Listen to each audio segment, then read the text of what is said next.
Rain fell in thin silver threads against the wide glass windows of Moonlight Cafe, the kind of rain that never stopped in Seattle but whispered instead of shouted. It was late enough for the streets to empty, early enough for the neon sign outside to keep flickering between pale pink and electric blue. Inside, the world felt suspended. Only the sound of coffee, dripping the soft jazz humming from an old speaker, and the rhythmic sweep of a waitress cleaning a counter kept time alive. Lena Hartley's eyes were heavy, her shoulders aching from another 14-hour shift. Her dark hair tied back in a loose knot had come undone in strands that framed her tired face. She smiled anyway when the bell above the door chimed, because that was what she did. Smile even when her heart was running on fumes. The man who walked in wasn't like the others. Most late-night customers were drunks, lonely drivers, or students cramming for exams. This one moved quietly, his steps deliberate, his presence strangely contained. He wore a black leather jacket that looked too new for the rain, his hair damp, his jaw shadowed by the beginnings of a beard. He sat in the farthest booth, the one half hidden by the reflection of streetlights on glass. Lena wiped her hands on her apron and approached, balancing her notepad, though she rarely needed it. "Coffee?" she asked, her voice soft but certain. He looked up. His eyes were the color of the storm outside, gray, reflective, impossible to read. "Please," he said. His voice was low, calm, but carried something underneath it, like restrained exhaustion.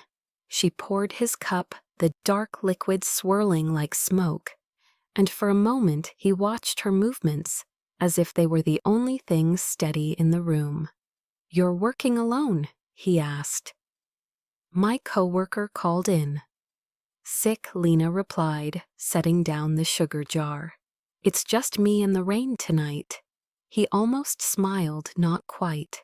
"Do you ever wonder how people end up here?" At midnight, she blinked at the question, unsure if he meant here as in the cafe or here as in life. All the time, she said quietly, "Some people are running from something. Others are just trying to stay awake long enough to forget." Her answer seemed to surprise him. "And you, I guess I'm both," she admitted, glancing at the clock. 11:57 p.m., the same hour every night when time felt heavy. He stirred his coffee but didn't drink. "Do you like it, the job?" she asked. He nodded. "I like that it's mine," she said after a pause. "It's small, it's exhausting, but it's honest." The word lingered in the air between them, and something in his expression shifted like the faint crack in an icy surface. He didn't reply. For the next 20 minutes, he sat there watching the rain and occasionally glancing at her as she moved from table to table. It was the kind of silence that wasn't uncomfortable, just quiet, like both of them were listening to something invisible. Near midnight, a delivery truck rumbled past, outside its reflection, slicing across the window. Lena restocked napkins, humming under her breath. Her phone buzzed in her apron pocket, a message from the hospital about her mother's test results. She didn't open it. Not yet. "You're tired," the man observed when she passed his booth again. "You can tell," she said with a small laugh. "Everyone in the city's tired." He studied her face as if memorizing it. But not everyone still looks kind when they are. She froze for a second, caught off guard by the softness in his tone. Before she could reply, the door opened again, and a gust of cold wind swept through the cafe. A couple came in, arguing, breaking the fragile peace. Lena moved to take their order, her professionalism sliding back into place. When she returned, the man had finished his coffee, and was standing pulling out a wallet of dark leather. He paid in cash, left a folded bill on the receipt, and paused. "What's your name, Lena?" she said, brushing a damp strand of hair from her cheek. "Lena Hartley. Thank you for the coffee, Lena." His voice carried a strange sincerity, as if it were more than politeness. "You're welcome." He turned toward the door but hesitated, looking back once more. "If you ever want a way out," he said, sliding something across the counter, "call this number." Then he stepped into the rain, disappearing into the blur of headlights and fog. For a long moment, Lena stood still, the world humming around her. She unfolded the small white card, a name printed in silver letters, Ethan Ross. Below it, a number. No company, no address, just that. She frowned, turning it over in her hands as the neon sign buzzed above her, the pink glow painting her skin like a dream she didn't believe in. She tucked the card into her pocket, half intending to throw it away later, half curious about the kind of man who left invitations instead of tips. Outside thunder rolled distantly across the sound. She glanced out the window and thought she saw him standing across the street under a street lamp. His face turned toward the cafe, but when she blinked, he was gone. Maybe he had never been there at all. At 12:10 a.m., Lena locked the door, turned the sign to closed, and began wiping down tables. She found the cash he had left $100 bill and felt a pang of unease. Too much for one cup of coffee, too intentional to be random. She looked again at the card in her pocket. Her mother's hospital message flashed on her phone unread. For a moment, the two choices weighed in her hand, the familiar exhaustion of survival or the unknown promise of something else. The cafe lights flickered once, twice. She exhaled long and slow, whispering to no one. What kind of man leaves a card instead of his name? But she knew the answer before she finished the thought. The kind of man who doesn't want to be found. She turned off the lights and the rain swallowed the world outside. The card in her pocket felt heavier than paper.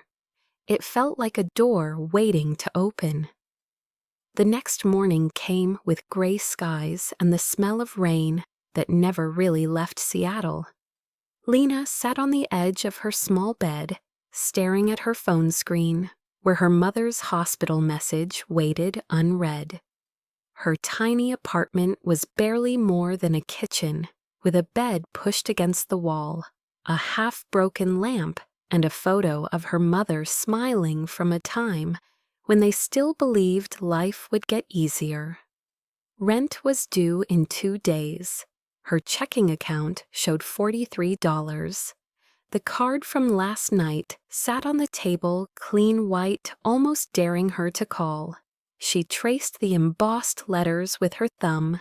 Ethan Ross. The name felt expensive, too precise for the world she lived in. For hours she resisted the thought, but when her phone rang again, this time from the hospital's billing department, she gave up. Her voice shook as she dialed the number. It rang once, then twice, before a woman answered. "Ross Holdings, this is Cora speaking." The voice was smooth, professional, with a confidence Lena recognized from people who never had to count tips. "Hi, my name is Lena Hartley. Mr. Ross gave me this number last night. He said I should call if there was a brief pause, a click of a keyboard." "Yes, Miss Hartley," Cora interrupted. "He's expecting your call." Expecting, Lena blinked. "He'd like to meet you at the downtown office today. Can you come at 2? It wasn't really a question. She agreed before she could think, hung up, then looked around her apartment like she was leaving a chapter behind. At 1:45, She stood in front of a glass building that looked like it touched the clouds. The letters Ross Holdings shimmered in steel above the doors. Inside the lobby smelled like money and quiet authority. White marble floors, a waterfall wall behind the reception desk, and people dressed in suits that probably cost more than her yearly rent. Lena smoothed her thrift store blazer and wished she had worn better shoes. The elevator took her to the 32nd floor where Cora met her, a tall woman in her 40s with sharp eyes and an expression that suggested she missed nothing. "Mr. Ross will see you now," she said, guiding Lena into an office that overlooked the city.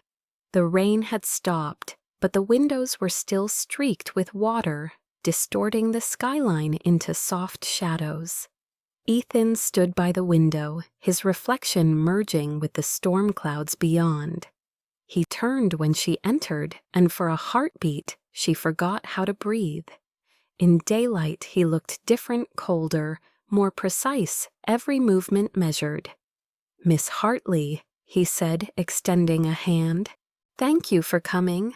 I wasn't sure if I should," she admitted, shaking his hand. "Most people don't follow up on midnight offers from strangers. Most people don't work through the night and still smile," he replied. He gestured toward a chair. "Sit." She did, clutching her purse on her lap. "I have a proposal," he said simply. "Temporary work, 2 weeks, a private assignment. It pays $10,000. Lena blinked, certain she had misheard. 10,000, yes. You'd be assisting me at my lake house outside the city. The job involves light household management, some cooking, and ensuring the property is maintained during a series of business meetings. Cora will coordinate transportation." He spoke like this was normal, like people offered life-changing sums for casual help. "Why me?" she asked, suspicion creeping into her voice. "Because I noticed something last night," Ethan said. "You didn't just serve coffee. You noticed people. You spoke honestly. That's rare. So this is some kind of test?" she asked with a nervous laugh. "No," he said after a pause that felt too long. "An opportunity." Cora stepped forward, sliding a folder across the desk. "Everything is outlined here. Schedule pay non-disclosure agreement. You'd begin tomorrow morning if you accept." Lena flipped through the papers, words blurring together. She had never signed a contract for anything more serious than part-time shifts. "What's the catch?" she asked finally. "There's always a catch." Ethan leaned back, studying her. "The only catch is you do your job. Nothing more, nothing less." His tone left no room for negotiation. She thought of her mother, the overdue bills, the exhaustion of the diner. $10,000 meant medicine stability, maybe even a real chance to breathe. Still, something about his detachment made her uneasy. He wasn't a man chasing companionship. He was a man measuring something she couldn't see. "Can I think about it?" "Of course," he said. "But Cora will need your answer by tonight. After that, the offer expires." She nodded, stood and turned to leave, but his voice stopped her. "Miss Hartley."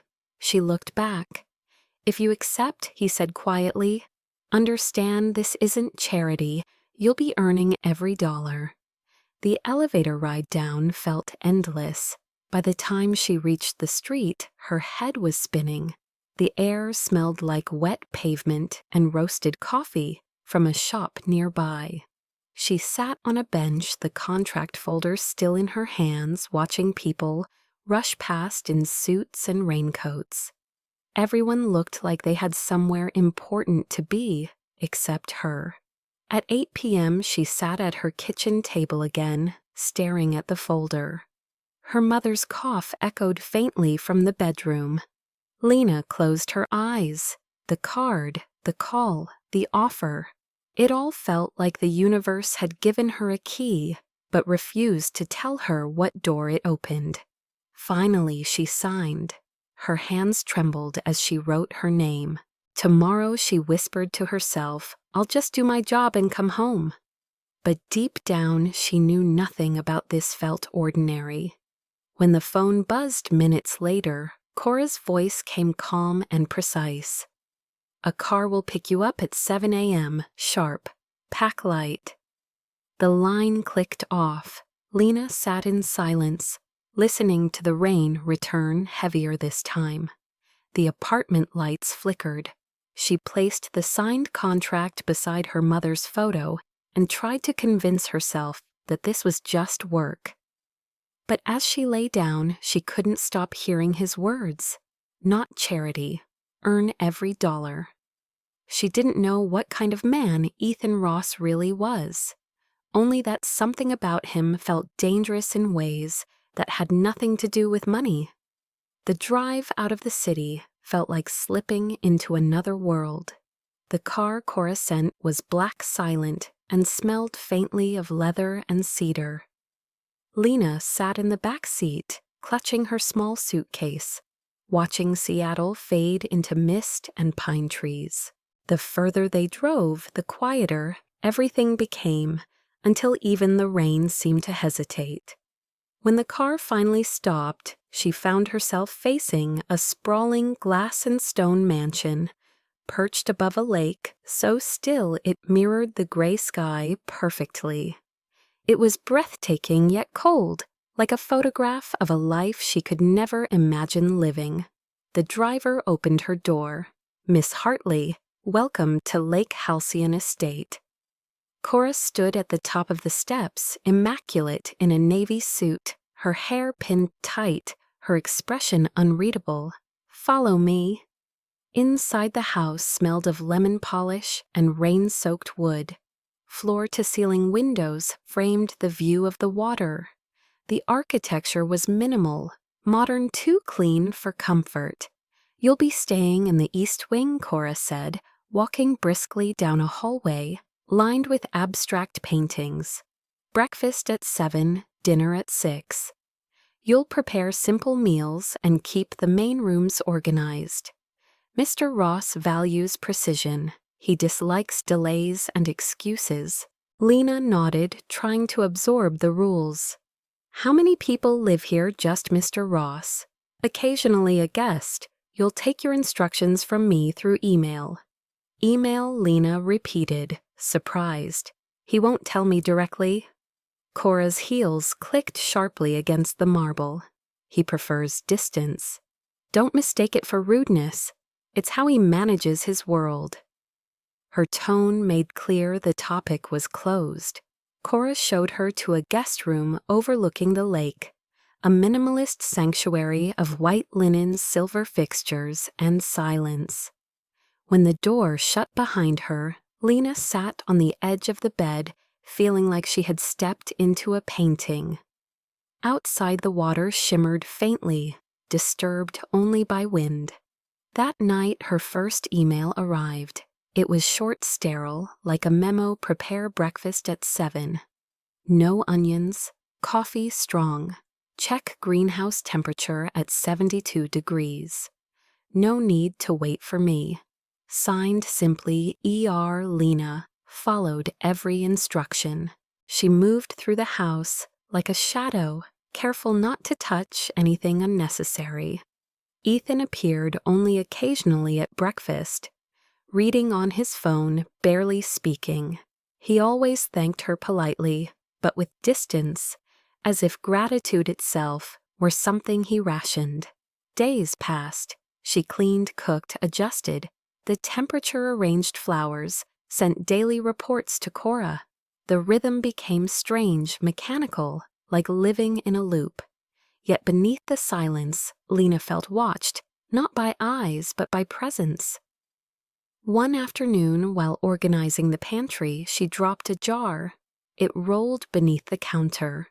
When she bent down to retrieve it, her fingers brushed against a small black device attached to the cabinet's underside, a camera. Her breath caught. She stood staring at it, heart pounding. For a long moment she considered pretending she hadn't seen it, but curiosity burned through fear. She searched quietly, scanning corners, picture frames, the mantel. There were more tiny, hidden, invisible, unless you knew where to look. Her stomach twisted. She felt violated, yet something told her confronting him outright would only backfire. Instead, she waited. The next morning, she set the coffee down harder than usual. Ethan looked up from his laptop, brow raised. "Everything all right?" "Depends," she said evenly. "Should I wave to the cameras before I start cleaning?" His fingers froze on the keyboard. "You found them. You didn't exactly hide them well." Her pulse raced, but she forced herself to meet his gaze. "Is this what you call managing your world, spying on people who work for you?" His expression didn't change, but his voice lost its calm. "It's a precaution. Every person who comes into my home is a risk. You're being paid well to follow simple rules. And trust is one of them," she asked, her voice trembling with anger. "You talk about honesty, but you don't even practice it." For the first time, he looked unsettled. "You don't understand. Then help me." The silence stretched. Finally, he exhaled. 2 years ago, someone I trusted used me. She took what she wanted and destroyed what she couldn't have. Since then, I don't assume anyone's motives." His confession was quiet, almost reluctant. "So you test people," she said. "You pay them to see if they'll betray you. I pay them to be themselves." "And what about you?" she whispered. "When's the last time you were yourself?" The question landed like a stone in still water. He said nothing. She turned and left the room, her hands shaking. That evening, Cora's email arrived earlier than usual. "Mr. Ross requests dinner for one. No need to serve in person." Lena made pasta simple and warm and left it covered on the table. As she turned to leave, she noticed him standing at the doorway, jacket gone, sleeves rolled up, eyes unreadable. "You were right," he said quietly. "About what I don't trust easily. But I wasn't watching to trap you, Lena. I was watching to see if you'd still care when no one was looking." His voice was softer than she had ever heard it. She wanted to believe him, but part of her still burned with humiliation. "You could have just asked. People lie when they're asked," he said. "But they don't when they think no one's watching." Maybe, she said, "you've forgotten that being seen and being understood aren't the same thing." She turned away before he could answer. That night she couldn't sleep. The mansion felt larger, emptier. The quiet pressed against her like another wall. She stood by the window, staring at the lake. Across the water, the faint light of his study glowed, a small, stubborn flame in the dark. She thought about leaving, packing her bag, taking a bus back to the city, but she didn't. Something kept her there, a pull she couldn't name. The next morning, she found the cameras gone. In their place, a handwritten note on the kitchen counter. "Trust is harder than forgiveness. Thank you for reminding me of that." No signature, just his initials again. For the first time, Lena smiled. Maybe the test wasn't about her at all. Maybe it never was. The days that followed unfolded like thawing ice, slow, fragile, uncertain. The cameras were gone, and with them the constant sense of being evaluated. In their place lingered something different, something unspoken. Ethan no longer hid in his office for hours at a time. He began appearing in the kitchen without warning, offering quiet observations, brief comments, questions that felt more personal than polite. "You hum when you cook," he said one morning as she stirred oatmeal by the stove. "I didn't realize I did," she replied, glancing over her shoulder. It helps you think, he said, watching her hands. My mother used to hum when she painted. It was the first thing he'd ever told her about his family. She hesitated, then asked what happened to her. She died when I was 16. His answer was flat, like the words had been dulled by time. She turned off the burner. I'm sorry. Don't be, he said.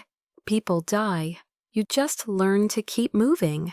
You sound like someone who stopped moving a long time ago. He looked at her then sharply, as if the remark had grazed something tender. For a moment, she regretted saying it, but he only nodded almost to himself. Maybe. That afternoon, the clouds cleared for the first time in a week. The light poured across the lake in fractured gold. Lena took her coffee outside, sitting on the back steps, letting the sunlight touch her skin.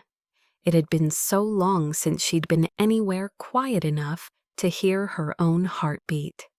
Behind her, she heard footsteps on gravel. Ethan joined her without invitation, standing instead of sitting. I forget sometimes that this place can look alive, he said. It's beautiful, she murmured. You built it. Designed it, he corrected. After everything fell apart, I wanted something that couldn't lie to me. Concrete doesn't lie. She studied the lines of the house, clean and severe. Maybe not, she said, but it doesn't feel much either. He smiled faintly. You notice everything, don't you? Only when I'm trying not to think. And what are you trying not to think about? My mother's hospital bills, she said honestly. And what comes after this job? You're not staying. This isn't my world, she said. I belong somewhere people don't have polished floors. His eyes softened, though his voice stayed even. Maybe you belong somewhere that doesn't break you. She didn't answer. The silence between them settled like mist, comfortable in its uncertainty. That evening, while preparing dinner, Lena accidentally dropped a wine glass. It shattered across the floor, the sound slicing through the quiet. She cursed under her breath and bent down to gather the pieces. Ethan appeared almost instantly, kneeling beside her without a word. Their hands moved close the space between them, humming. When her fingers brushed his, she froze. He didn't pull away. You don't have to help, she said softly. I do, he said. You shouldn't bleed for something that wasn't your fault. She looked up at him, and for the first time he wasn't the billionaire, or the recluse, or the man testing her. He was just human, tired, haunted, trying. His eyes met hers and lingered a beat too long. Then he stood, cleared his throat, and said quietly, Be careful. The small cuts are the ones that leave scars. After he left, she sat there for a long moment, staring at her reflection in the shards. Later that night, she found him in the kitchen again, sleeves rolled up, struggling with a pot on the stove. You're burning it, she said. I can see that, he replied, frowning at the smoking pan.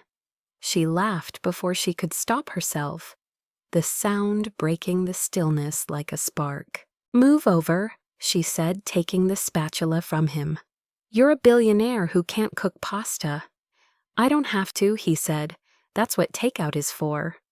Not tonight, she said, guiding him through each step. You stir, not scrape. Gently. He followed her instructions with awkward focus. His movements careful, his expression almost boyish. This is ridiculous, he said. You're doing fine, she teased. If I were teaching you to cook soup in the diner, you'd have quit by now. Maybe, he said, but you'd still be the best teacher I've had in years. The words hung between them, heavier than they sounded. She pretended not to notice, ladling broth into bowls. They ate at the counter instead of the dining table. The air warm from the stove, the light soft. For the first time since arriving, Lena felt the house breathe. "You could almost like it here," he said quietly. "Almost," she replied, smiling. "If it didn't feel like I was trespassing." "You're not. Then what am I?" He didn't answer right away. "Someone who makes this place feel less like a punishment." She looked at him, the weight of his honesty pressing gently against her chest. "Why do you hide behind work, Ethan?" He leaned back, eyes tracing the ceiling as if searching for an answer there. "Because work doesn't leave," he said finally. "People do. That's not an excuse to stop living, it's an excuse to survive. There's a difference, I know," he said, "but survival is easier." The clock ticked. Outside rain began again, faint but steady, as if the world was listening. Neither spoke. The warmth in the air shifted from comfort to tension, something fragile and electric. When she finally stood to wash the dishes, he reached out, stopping her with a touch that was barely there. "Thank you," he said. She turned, water still running, heart pounding harder than it should have. For what? For staying. His voice cracked just slightly. She swallowed. "You make it sound like I had a choice." "Maybe you didn't," he said. "Maybe neither of us did." He left the room before she could reply. Later, she sat on her bed, unable to sleep, thinking of the man who lived behind walls of glass and still couldn't see the sky. She thought about the way his hand had brushed hers, the tremor in his voice when he said thank you, and the way her own name had sounded in his mouth that evening when he called for her. Something had shifted, something real, though she wasn't ready to name it. The ice between them hadn't melted completely, but there were cracks now, thin lines of light cutting through the cold. And for the first time since she arrived, Lena wondered if she was the one being tested or if they both were. The air inside the mansion had changed. What was once sterile and echoing now carried something warmer, quieter, as if both of them had stopped pretending the other was invisible. Ethan no longer hid behind the glass doors of his office all day, and Lena no longer tiptoed through the hallways as though she were trespassing. Yet beneath that fragile peace ran a current neither could name. She felt it every time his voice softened, every time his eyes lingered longer than necessary, and he felt it too, though he'd never admit it. On the 7th morning, Cora arrived unexpectedly. Her heels clicked against the marble with sharp precision, the rhythm of a woman who thrived on control. "Mr. Ross isn't available," she said curtly when Lena greeted her in the foyer. "I'll speak with him in the study." Lena nodded and stepped aside, sensing the tension that followed the woman like perfume. Hours later, as she passed the study door, she heard raised voices. Ethan's tone was tight, controlled, but furious. "You had no right," he snapped. "You're crossing boundaries. Boundaries you built because you can't face the truth." Cora shot back. "You brought another girl into this house to fix what's broken in you. How long before you destroy her, too?" Lena froze, heart pounding. She backed away before either could see her. The words gnawed at her all afternoon. By evening, curiosity overpowered caution. When she carried dinner to the dining room, Ethan wasn't there. The study light was still on. She hesitated, then knocked softly. "Come in," he said, his voice rough around the edges. He was standing by the fireplace. Tie-loosened eyes shadowed. The air smelled faintly of bourbon and smoke. "Is everything all right?" she asked. He laughed once, short and humorless. "You heard, didn't you?" She didn't lie. Some of it. "Then you probably think I'm insane," he said, pacing toward the window.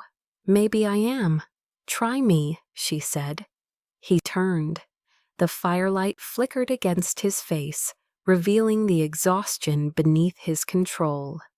"Her name was Vanessa," he began. "We met when I was building this company. She said she believed in me. Everyone else thought I was reckless, too young, too ambitious, but she stood by me, or pretended to. She was brilliant, beautiful, and she knew how to make me feel like I mattered. So I gave her everything, my trust, my time, my name." He paused, jaw tightening, and then she took it. Took what Lena asked quietly. Everything he said. She recorded private conversations, emails, used them to accuse me of fraud. Said I stole investor money, falsified contracts. It was all over the news. I almost lost everything I built. "How did you clear your name?" "Proof." Months of it. But by then it didn't matter. My reputation was in ruins. The board forced me out temporarily. And Vanessa. He gave a small bitter smile. She got her headlines and a settlement. I told myself I didn't care. That love was just another business deal gone wrong. But then she died. The words landed heavy. How suicide? They said she jumped from her penthouse balcony. There was a note, but it wasn't addressed to me. He looked at the fire, his reflection warped in the glass. After that, I stopped trusting anyone. I thought maybe if I controlled everything, no one could hurt me again. "So you started testing people," Lena said. "You turned life into a lab experiment. You make it sound cruel." "Isn't it?" He didn't answer. She stepped closer, her voice gentler now. "Maybe you weren't trying to test others. Maybe you were trying to prove you were right, that people would always fail you." His eyes met hers, unguarded for once. "And if I was, then you were trying to stay safe," she said. "But safety isn't living." He exhaled long and uneven, like someone admitting defeat. "You think I don't know, that I think you've forgotten what it feels like to stop surviving." For a moment, neither spoke. The fire crackled softly. Outside, the rain began again, a whisper against the windows. She moved toward the desk, noticing a framed photograph. Ethan standing beside a woman with sharp cheekbones and an elegant smile. Vanessa. She was stunning, but something in her expression looked hollow, as though even then she'd been playing a role. "She was beautiful," Lena said softly. "She was everything I thought I wanted," he replied, "and nothing I needed." He sank into the chair, across from her, eyes tired. "Cora thinks I'm repeating the same mistake. That hiring you was my way of fixing what I broke. And is she right?" she asked, her pulse quickening. He studied her. "No," he said finally. "You're nothing like her. Vanessa was all performance. You're real, too real." The words lingered burning between them. Lena swallowed. "Maybe that's why you're afraid." "Afraid," he said. "Of what? That I might not fail you?" The air seemed to tighten. He looked at her as though he wanted to speak, but couldn't. She turned to leave, giving him the mercy of silence. "Lena," he said quietly. She stopped. "You remind me what it's like to feel something and not question it," he said. "That's terrifying." She didn't look back. "Good," she said. "It means you're still alive." That night she couldn't sleep. The story haunted her, the betrayal, the loneliness that had shaped him. She wanted to hate him for testing her for his arrogance, but all she could feel was sorrow. He was a man drowning in memories, building walls out of wealth and logic, hoping they would keep the ghosts out. The next morning she found a note waiting on the kitchen counter. "Taking a trip to the city. Back by tomorrow." No explanation, no signature. The house felt hollow again, its silence heavier. She tried to distract herself with chores, but found her thoughts circling back to him. His confession, his eyes when he spoke about fear. That evening, while checking the greenhouse temperature, she noticed something glinting near the potted herbs. It was a small silver cufflink, engraved with the initials VR. She picked it up, frowning. Vanessa Ross. The realization hit hard. She carried it to his study, scanning the shelves. There were files, papers, neatly arranged, except for one drawer slightly ajar.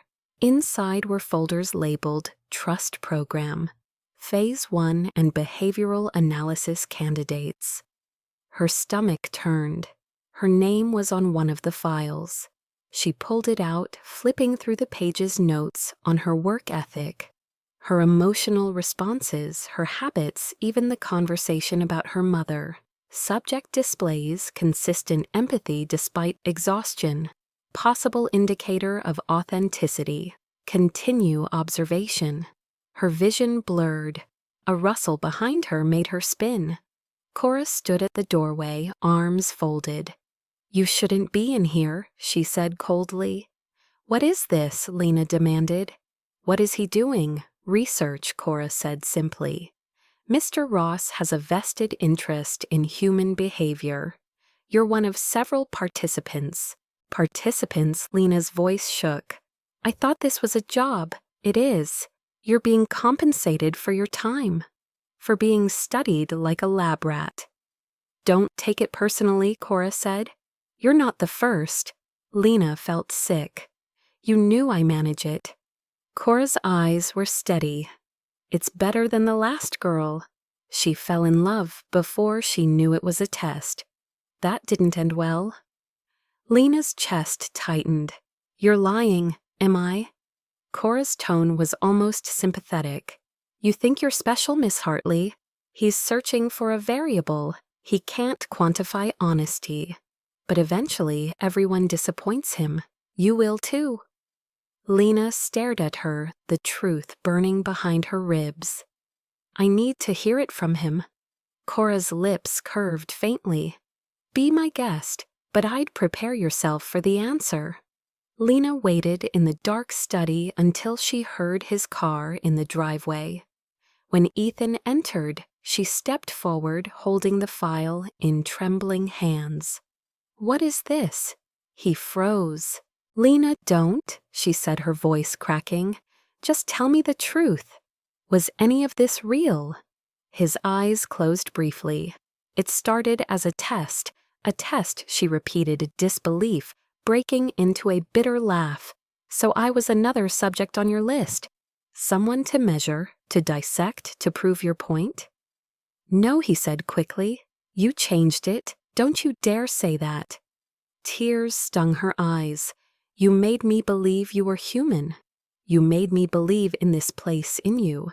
And it was all part of your experiment. It wasn't supposed to be," he said. "You were different. Then why didn't you stop?" "Because I didn't know how," he whispered. "You think I wanted this. You think I wanted to care." His voice cracked under the weight of confession. "You walked into my life and made me feel again, and I hated you for it. But I can't go back to being numb. You can't fix what you broke," she said, stepping back. "You already proved your theory right. People fail you, Ethan. Congratulations." She dropped the file at his feet and left before he could answer. The front door slammed behind her, echoing through the house, like the sound of something ending. Outside, the rain had stopped, but the sky remained heavy, waiting to break again. The rain came back before dawn, steady and cold, a quiet reminder that nothing in Seattle ever truly dried. Ethan hadn't slept. The echo of the door slamming the side of her face hurt. Betrayed disbelieving played over and over in his mind, like a loop he couldn't shut off. He sat in the dark study, surrounded by the wreckage of the night. Before the file she had thrown at him, still lying open on the floor, her handwriting visible, on a note he had once attached to it, "Integrity under pressure uncommon." He had written those words after watching her stay late to clean a spill she didn't cause, after hearing her comfort a delivery man who was crying about his sick wife. Every observation he had recorded, every detached line of analysis, had turned into something human the moment she found out, and now everything that had started as logic was chaos. By sunrise, Cora appeared in the doorway. "You look terrible," she said. He didn't respond. "You knew this would happen eventually. She's not the first to take it personally.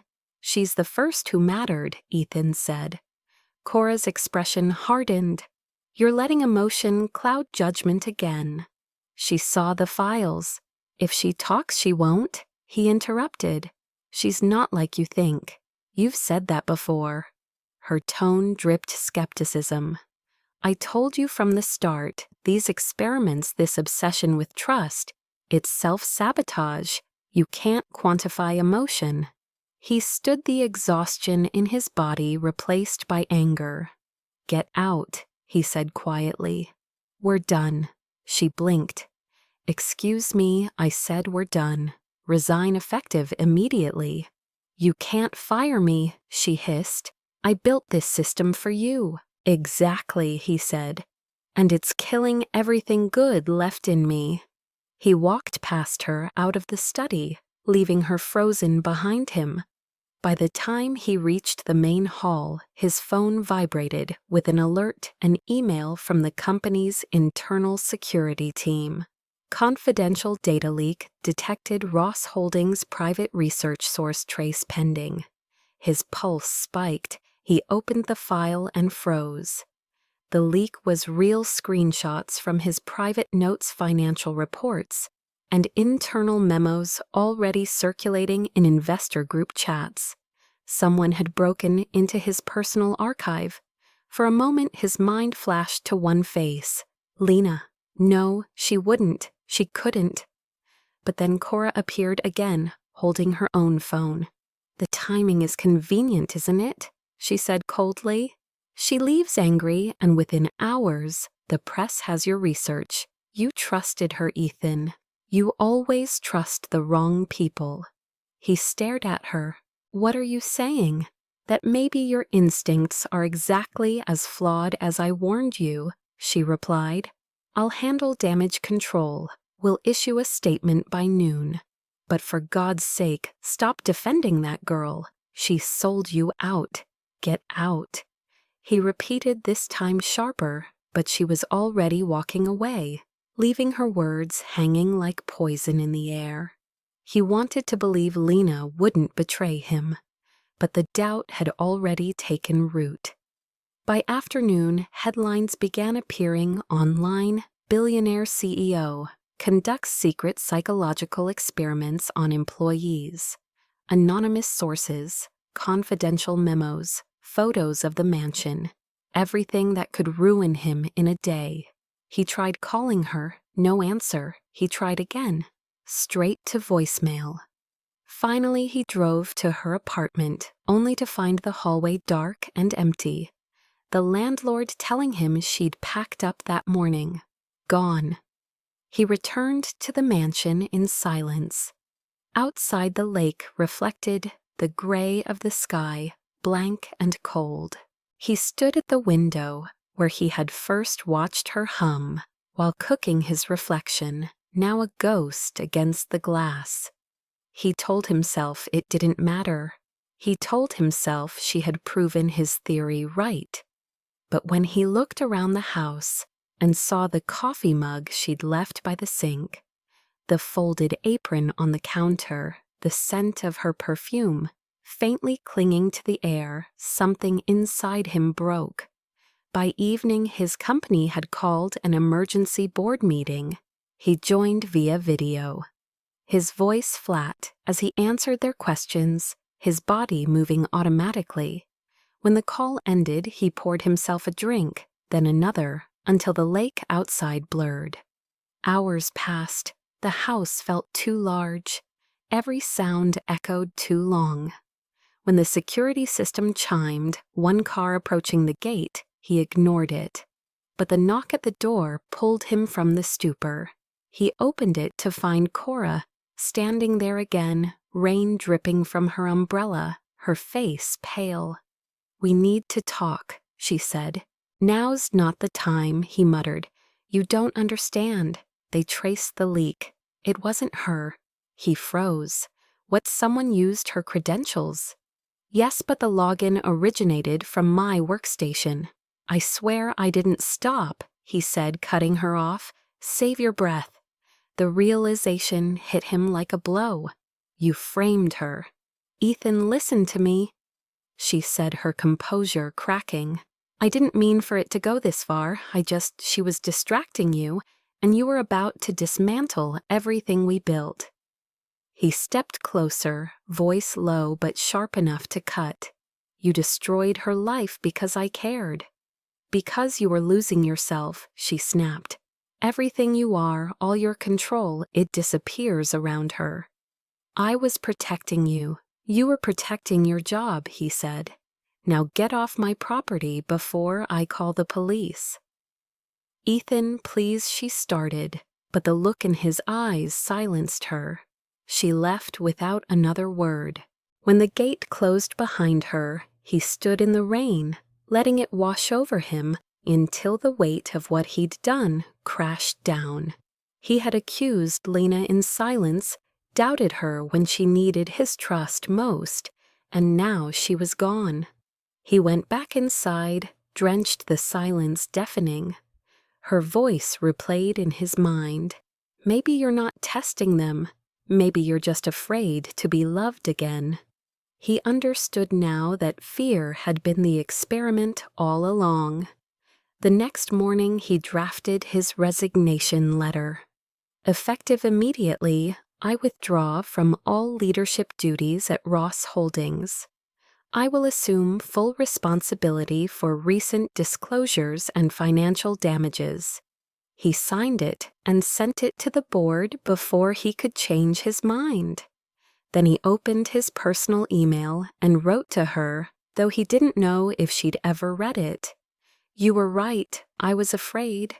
I thought control could replace trust, but it never will.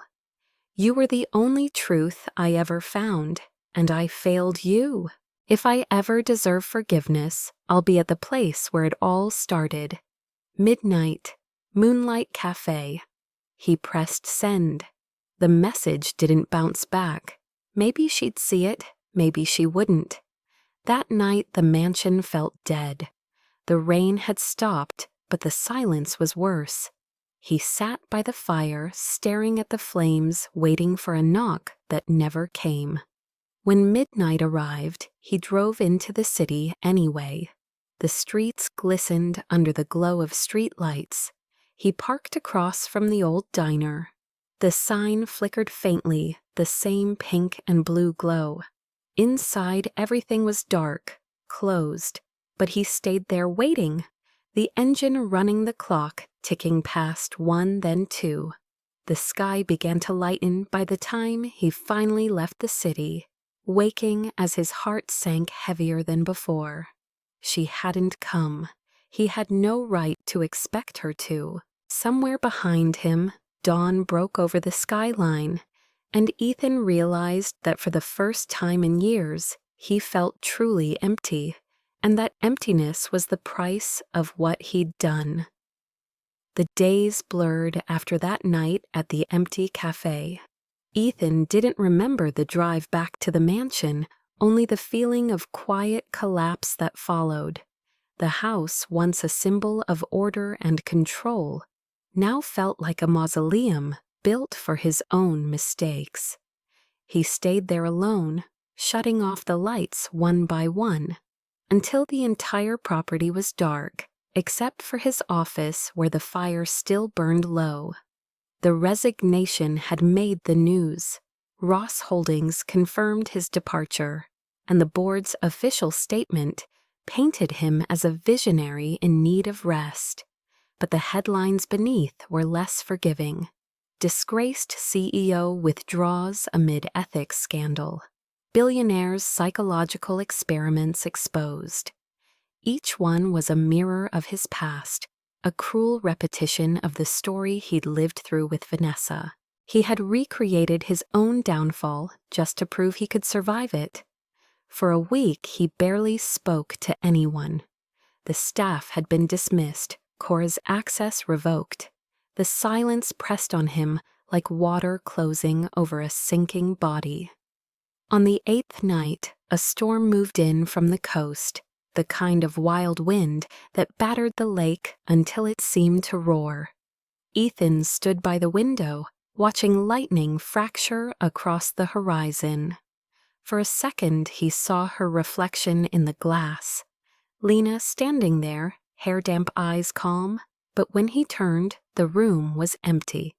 He laughed softly at his own delusion, then poured another drink. By midnight, the power went out, plunging the mansion into darkness. He lit a single candle and sat at the table staring at his phone. The email he had sent her was still unread. He opened it again and read the words as though they belonged to someone else. "You were right. I was afraid." He whispered them under his breath, as if repetition could summon forgiveness. Then faintly over the sound of wind came the crunch of tires on gravel. He froze. It was impossible no one should be here. The security gates had been locked since the day he left the company. He stood, grabbed a flashlight, and walked toward the entryway. The headlights outside dimmed, then the engine cut off. A moment later, there was a knock, 3 times, sharp, certain.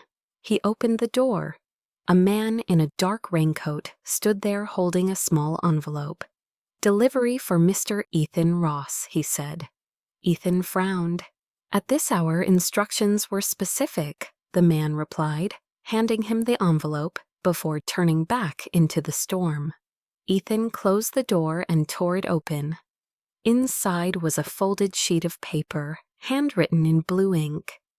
"You once said you believed in honesty. Then prove it.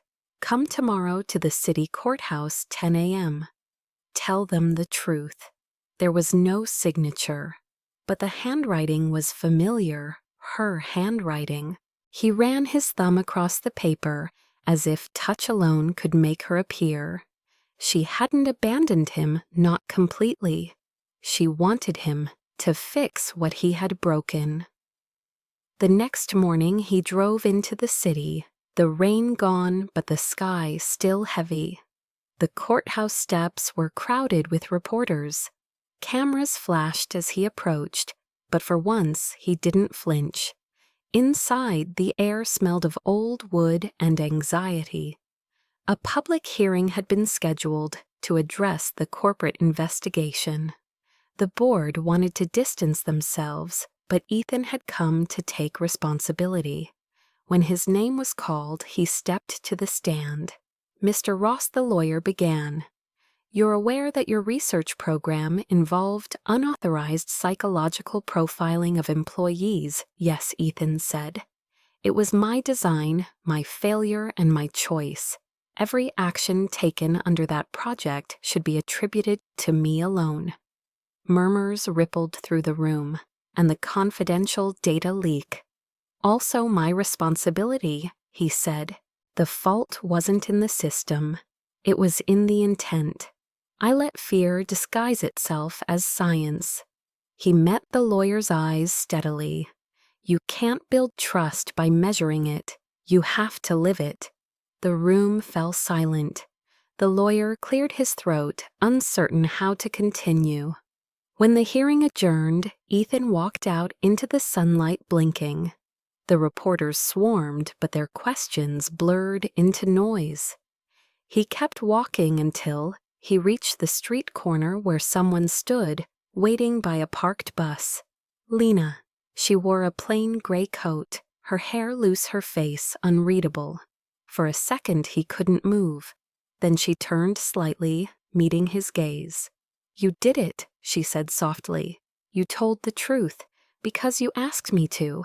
"I didn't ask," she corrected. "I gave you a chance to be the man you pretended to be." "And did I pass?" he asked. She hesitated. "That's not how trust works, Ethan." He wanted to speak, to apologize again, to say something that would undo months of damage, but her bus pulled up behind her. She looked back, once eyes shining with something between sadness and hope. "Goodbye, Ethan." Then she was gone. The bus merged into traffic and disappeared. He stood there until the crowd thinned and the city noise swallowed her absence.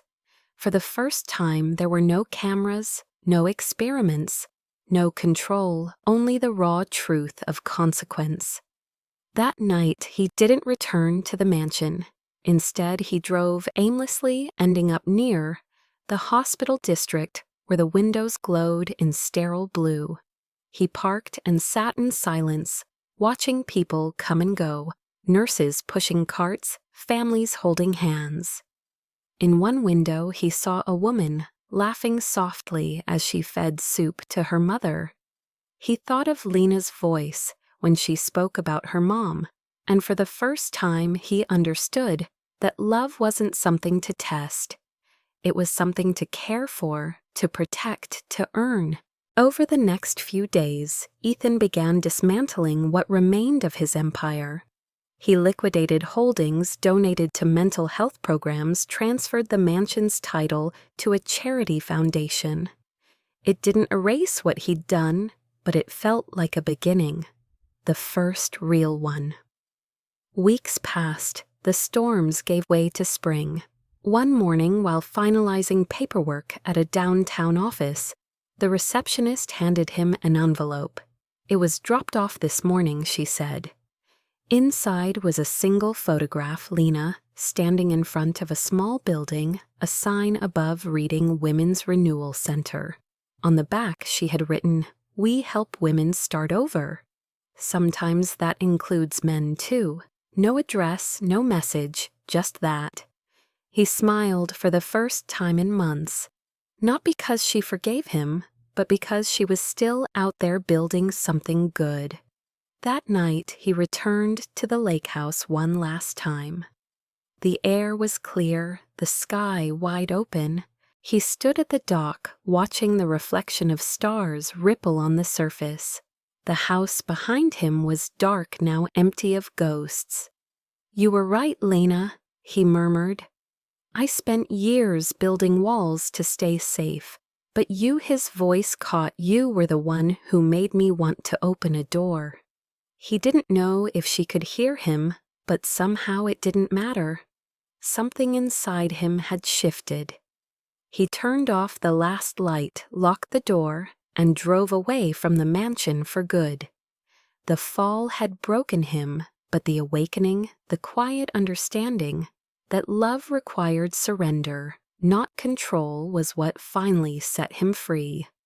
6 months passed before their paths crossed again, though neither had truly stopped orbiting the memory of the other. Seattle's rain had softened into its late summer rhythm, gentle and rhythmic, falling like a heartbeat against the glass skyline. Ethan Ross was no longer a CEO. His days were stripped of press conferences and private jets, replaced by silence reading and rebuilding a version of himself that could exist without armor. He had moved into a small apartment overlooking the Sound, a far cry from the mansion on the lake, but the simplicity suited him. He spent his mornings volunteering at the Renewal Foundation, the same nonprofit that had helped repurpose his former property into a rehabilitation home. The irony wasn't lost on him. Every time he saw a woman step through those doors, trembling quiet, but still standing, he thought of her. He never spoke her name aloud, but her presence lived in the pauses between his sentences. Lena Hartley, meanwhile, had transformed her pain into purpose. After her mother's recovery, she had joined the Women's Renewal Center, full-time, helping others rebuild their confidence and independence. After betrayal or trauma, she had become a quiet force, her calm voice steadying those who walked in broken and left believing they might still be whole. Yet even in her brightest days, there were moments when her mind drifted to the rain on the mansion's windows, the warmth of his eyes when he wasn't hiding behind them, and the kiss they never spoke about. She hated that she still missed him, but she also knew she couldn't go back to someone who hadn't yet learned how to stay. Then one evening, the past returned not as pain, but as invitation. The Renewal Center was hosting a charity gala downtown, a fundraiser for expansion into new cities. Lena was responsible for logistics, not speeches, and she had thrown herself into the work to avoid the spotlight. But that night, as she arranged name cards on tables, she saw his name printed in gold at the top of the donor list. Ethan Ross, anonymous benefactor. Her hands trembled slightly. Anonymous, she thought. Of course, that was the version of him she remembered best, the man who helped without admitting why. She told herself he probably wouldn't come. People like him didn't linger at charity events. They sent money, not themselves. But when the lights dimmed and the music softened, she felt it before she saw him. A shift in the air, the subtle stillness that followed when a ghost suddenly had a heartbeat again. He stood near the entrance, dressed simply in a dark suit, no tie, no entourage, no pretense. His hair was longer now, less polished, the sharp lines of wealth softened into something real. When their eyes met across the room, it was as if time paused, not rewound, not replayed, but acknowledged. She excused herself from the volunteers and walked toward him, each step measured. "I didn't think you'd show," she said quietly. "I almost didn't," he admitted. "I thought maybe showing up would make things worse. Depends on what you're here for." To apologize, he said, voice steady, but raw. "Not to defend what I did, not to ask you to forget it, just to own it." Her arms crossed instinctively, but her expression softened. "You already did that in court. That was for the world," he said. "This is for you." She hesitated, unsure whether to walk away or let him continue. He took her silence as permission.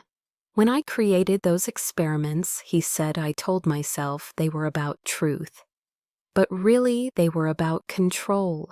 I was afraid that if I stopped measuring people, I'd have to feel again. You broke that. You didn't fix me, but you made me want to be honest." His gaze was unwavering. "I don't expect forgiveness, Lena. I just wanted you to know that the man who hurt you doesn't exist anymore." I left him behind in that house. The room around them blurred the soft hum of conversations and clinking glasses fading into the background. "Why now?" she asked. "Because I heard what you've built here," he said, gesturing toward the banners lining the hall. "And I realized I didn't want my name to be something people whispered about with regret. I wanted it to mean something that reminded me of you." "That's not how this works," she said, but her voice cracked slightly. "You can't donate your way into redemption." "I know," he said. "That's why I came with nothing to give except honesty." She studied him carefully. He looked different, not just older, but quieter, as though humility had worn away the last of his edges. "I spent months hating you," she admitted softly. "And then I realized the hate kept me in the same place as your experiments did, trapped in reaction. I wanted to move forward. That's what forgiveness means to me. Moving forward without pretending it didn't happen." He exhaled, the faintest flicker of relief crossing his face. "Then maybe we can move forward separately," he said. "Or together. Your choice." Her eyes met his, searching for deception and finding none. "You really think people can start over?" "I think they have to," he said. "Otherwise, what's the point of surviving silence stretched between them?" But it wasn't uncomfortable. The band began to play again, soft jazz curling through the air. He extended a hand. One dance. She almost refused. Almost. But something in his eyes, vulnerability, not confidence, made her place her hand in his. The contact was electric, but grounded a spark, built on something deeper than attraction. They moved slowly, awkwardly at first, then in rhythm, as if the months apart had been a pause instead of an ending. When the song ended, neither spoke. They stepped apart, but their hands didn't fall away immediately. She looked up at him, voice barely above a whisper. "What changed you, Ethan?" He thought for a long moment. "Losing you," he said finally. "It's the only test I never wanted to pass." Her throat tightened. She didn't respond, but her eyes glistened with something unspoken. He took that as enough. Later that night, when the gala ended and the guests filtered out, Lena lingered near the door, watching volunteers clear tables. She turned to find Ethan waiting by the exit. "You could have slipped out," she said. "I don't want to leave without saying goodbye properly," he replied. "Then don't." The words escaped her before she could think. He froze. She took a slow breath. "If you mean what you said, if you're really different, prove it by staying. Not by watching, not by testing, just by being here." He nodded once, "Then I'll stay." They walked out together under the awning where rain had started again. Fine mist catching the city lights. "Still raining," she said, half smiling. "Seattle doesn't change. Maybe that's the point," he said. "The weather doesn't need to. We do." She laughed softly, shaking her head. "You've been practicing that line, haven't you?" "Maybe," he said. "I had 6 months to think of something decent." She looked at him, then really looked, and saw not the billionaire who once played God, but the man who had finally learned humility. The stormlight danced across his face, highlighting a quiet sincerity she'd thought he'd lost forever. "I'll see you tomorrow," she said, stepping back. "We've got early prep for the next intake group." "I'll be here," he said, "not as a guest, as a volunteer." Her lips curved into a small, genuine smile. "You're going to regret saying that." "Doubt it." He stood there watching her walk away, the rain soaking through his suit, his chest lighter than it had been in years. The next morning, true to his word, Ethan arrived early at the center. He wore jeans and an old sweater. No chauffeur, no title, no agenda. When Lena saw him sweeping the front steps, she almost laughed, but the sight filled her with a strange, quiet joy. Redemption wasn't dramatic, she realized. It was patient. It showed up early. It stayed late. It learned to serve instead of lead. Over the following weeks, they worked side by side, sometimes speaking, sometimes not. There were moments of awkward laughter, of shared silence, of slow healing, stitched between ordinary tasks. One evening, as they locked up, Lena turned to him and said softly, "You know you don't have to keep proving anything." He smiled, brushing dust from his hands.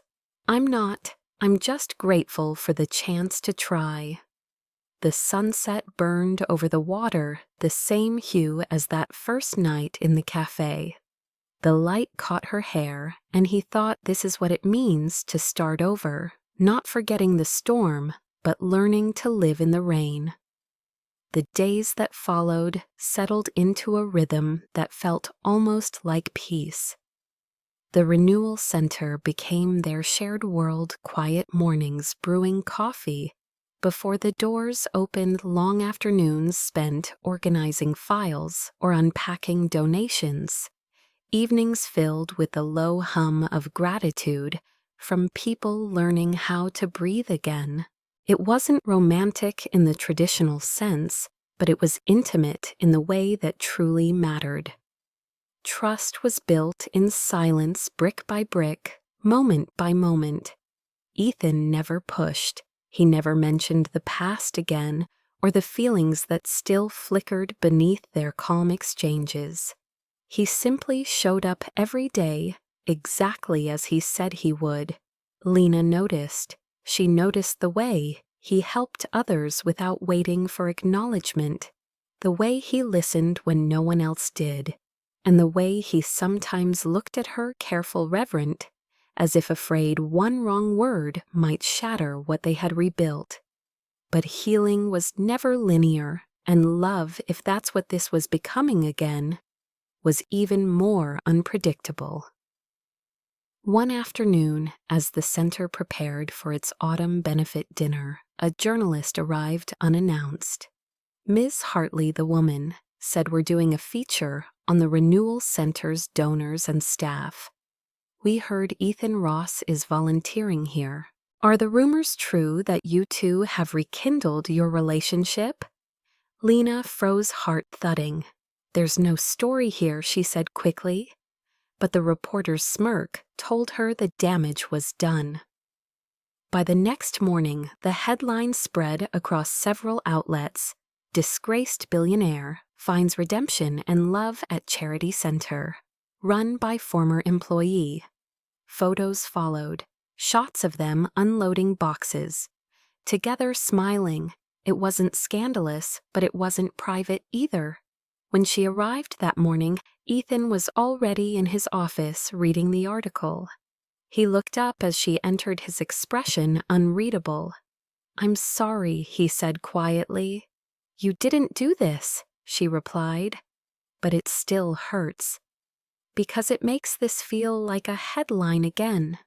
Because it makes me question if any of this is real," she admitted. He winced, then set the paper down. "It's real, Lena. I haven't been that man for a long time. But you're still living in his shadow," she said softly, "and I don't know if I can live there too."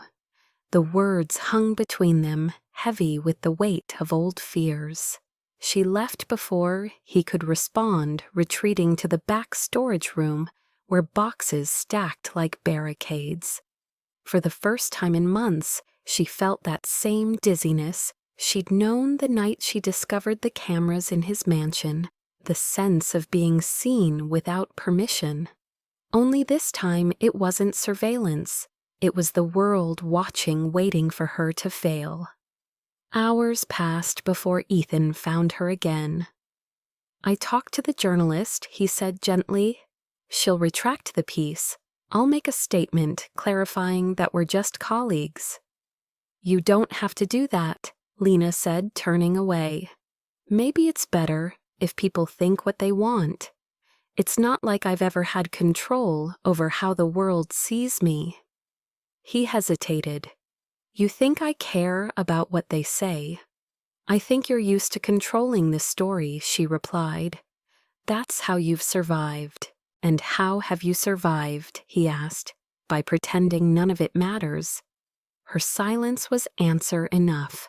He stepped closer, his voice low, careful.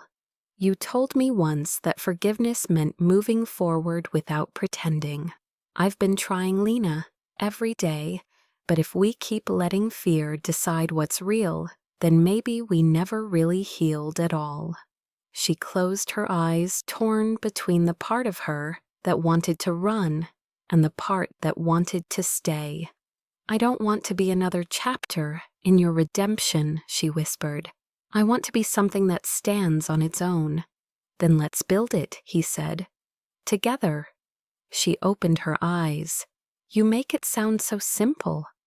"It's not," he admitted, "but nothing worth keeping ever is." That evening the rain returned, soft, familiar cleansing. The two of them worked in silence, folding chairs and cleaning up the hall after the last of the guests from the benefit dinner had left.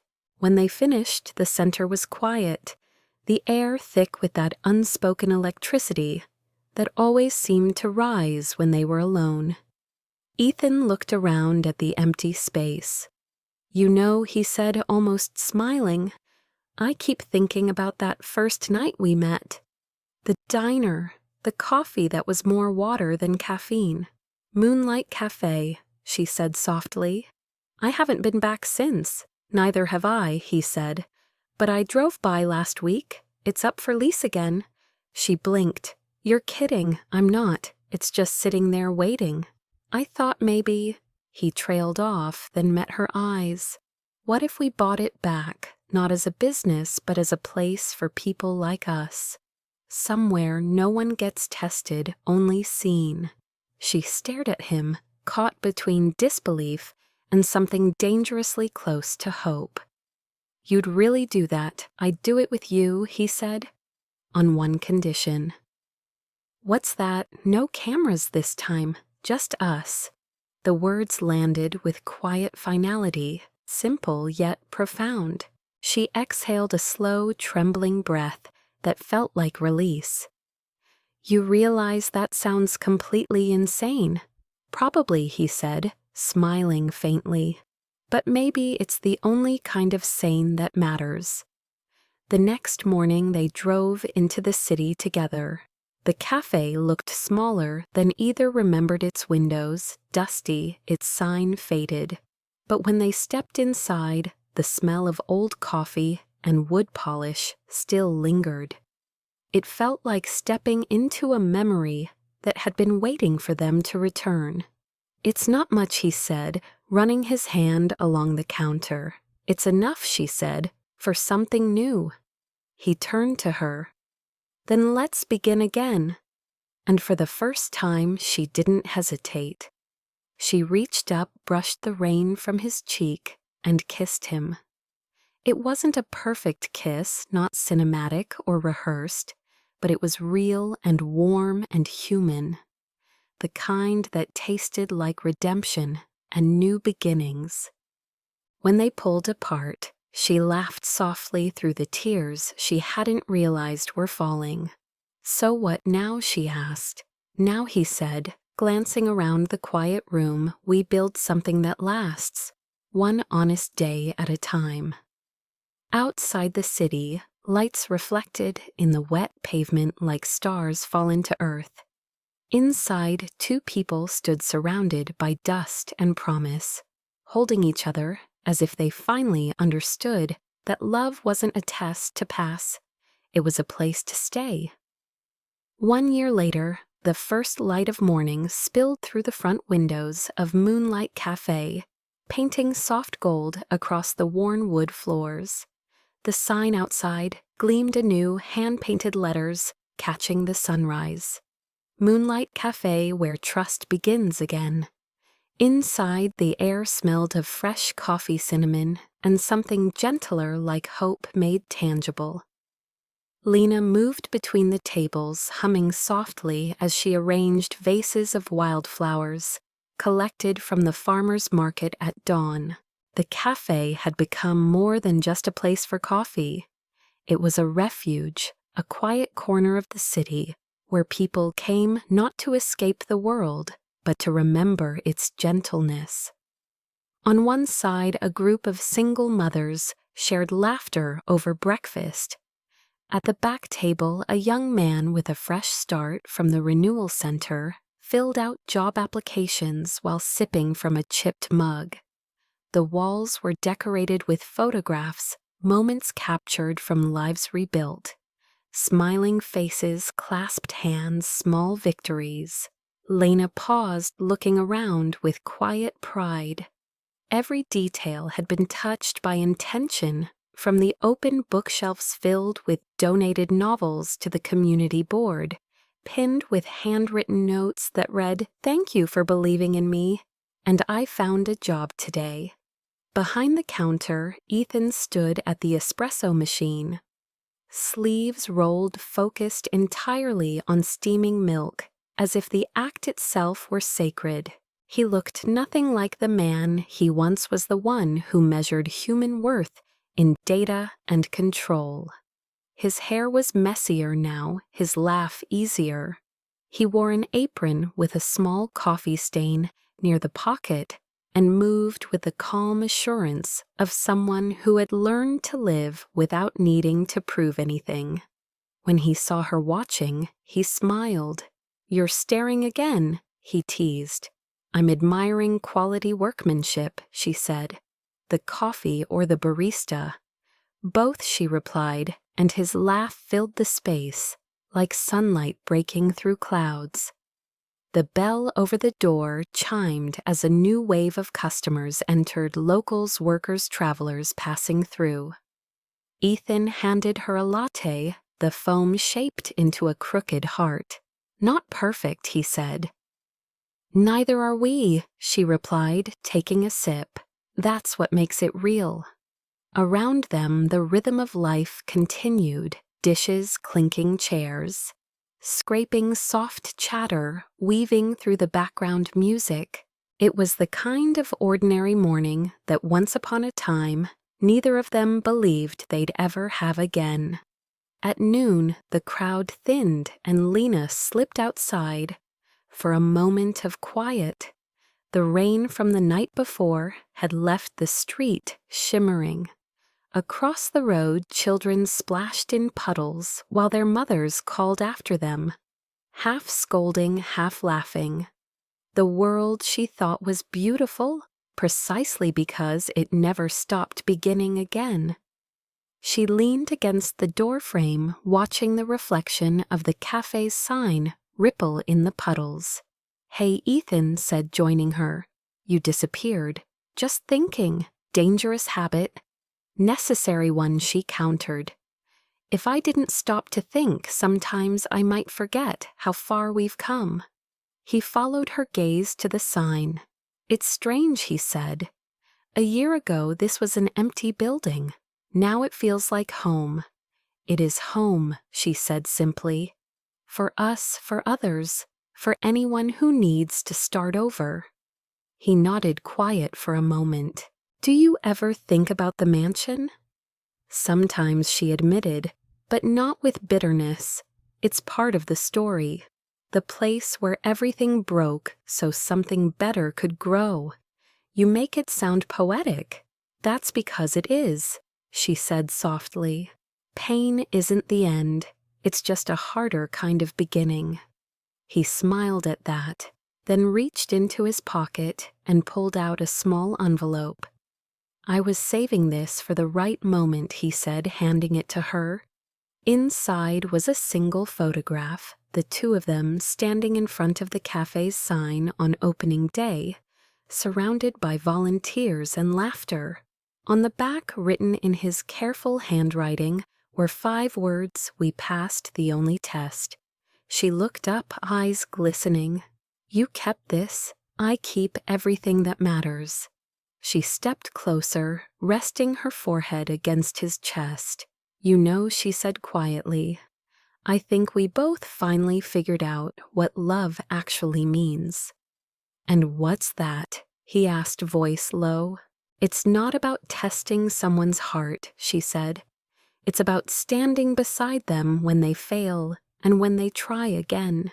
He wrapped his arms around her, the world narrowing to the simple warmth of two people who had survived themselves and found grace in the aftermath. "Do you think," he asked softly, "we deserve this kind of peace?" "I think we earned it," she said. "Every scar, every sleepless night, it all led here." Inside, the clock chimed softly, calling them back. They re-entered the cafe to find a small crowd gathered near the door. A local journalist had arrived to feature Moonlight Cafe in a community series about small businesses that made a difference. "Ms. Hartley, Mr. Ross," she said, smiling warmly. "We'd love a quote for our readers." "What's the secret behind your success?" Lena and Ethan exchanged a glance. He gestured for her to answer, but she shook her head. "You go first," she said. He thought for a moment, then spoke with quiet conviction. The secret, he said, is that success isn't about how many people walk through your doors. It's about how many leave believing they're worth something. The journalist nodded, visibly moved. And you, Ms. Hartley-Lena, smiled. The secret is forgiveness, she said. It's not glamorous, it's not instant, but it changes everything. The journalist scribbled down the words, thanked them, and left. As the door closed behind her, Lena looked at Ethan and smiled faintly. "You were good," she said. "You too," he replied. The rest of the day unfolded gently. When evening came, the last customer lingered over a cup of tea, and outside, the rain began again, soft, persistent, a song the city never forgot. Ethan dimmed the lights, and Lena wiped down the counter one last time. "Tomorrow," he said, "we're hosting that community dinner. Are you ready for the chaos? Ready?" she said. "Besides, I have you to help. Always," he said. They stepped outside to lock up, standing under the awning as rain shimmered in the glow of the street lamps. The night air smelled of wet earth and renewal. "Funny," she murmured. "How the rain used to feel like a warning. And now," he asked. "Now," she said, "it feels like a blessing." He looked at her eyes, reflecting the soft gold of the cafe sign. "We really made it, didn't we?" "Yes," she said, her voice steady. "We did." He kissed her, then slow. Tender, unguarded, the kind of kiss that didn't need to promise forever, because it was already living it. When they parted, laughter rose between them, light and true. The camera of life panned outward, the cafe glowing behind them, the city breathing around them, the rain falling endlessly. And somewhere between, the sound of thunder and the whisper of dawn, a narrator's voice seemed to linger. He once tested the world for honesty, but in the end it was her heart that taught him what love truly means. If this story touched something in you, if you've ever stood in the rain, wondering whether love could really find you again, then take a moment right now to breathe and remember that healing doesn't come all at once. It comes in small, stubborn ways, like a cup of coffee shared in silence or a stranger's smile that feels too familiar. Lena and Ethan's story isn't just about redemption. It's about the courage to start over, the bravery it takes to trust when trust once broke you. Maybe you've been there, afraid to open your heart, because last time it didn't end the way you hoped. Maybe you've looked at someone and thought, they'll leave like everyone else. But love, real love, doesn't demand perfection. It waits, it rebuilds, it forgives. And sometimes it shows up when you least expect it, at midnight in an empty cafe in the quiet. After heartbreak in the eyes of someone who refuses to give up on you, even when you've given up on yourself. If you believe in second chances, if you still believe that love can grow out of ruin, then this is your reminder. It can, it will. Because every heart that's been tested still has the power to begin again. So tell us, where are you watching from tonight? Drop your city, your heart, your favorite line from this story in the comments. Let us know what part of Lena and Ethan's journey stayed with you the most. And if you want more stories like this, stories about redemption, hope, and love that refuses to die, don't forget to subscribe, like, and share this video with someone who might need it. Maybe it's a friend going through a breakup, a mother rebuilding her life, or someone quietly waiting for a sign that it's not too late to try again. Because here on this channel, we believe love is still worth believing in. Every episode, every story, every tear, and every heartbeat is a piece of that truth. You are not alone. You are not too late. The storm will pass. And when the morning comes, you'll find yourself standing in the soft light of a new beginning, just like Lena did when she opened those cafe doors again. So don't scroll away, yet stay with us. Share your thoughts and join this growing circle of people who still believe that love, no matter how broken, always finds its way home.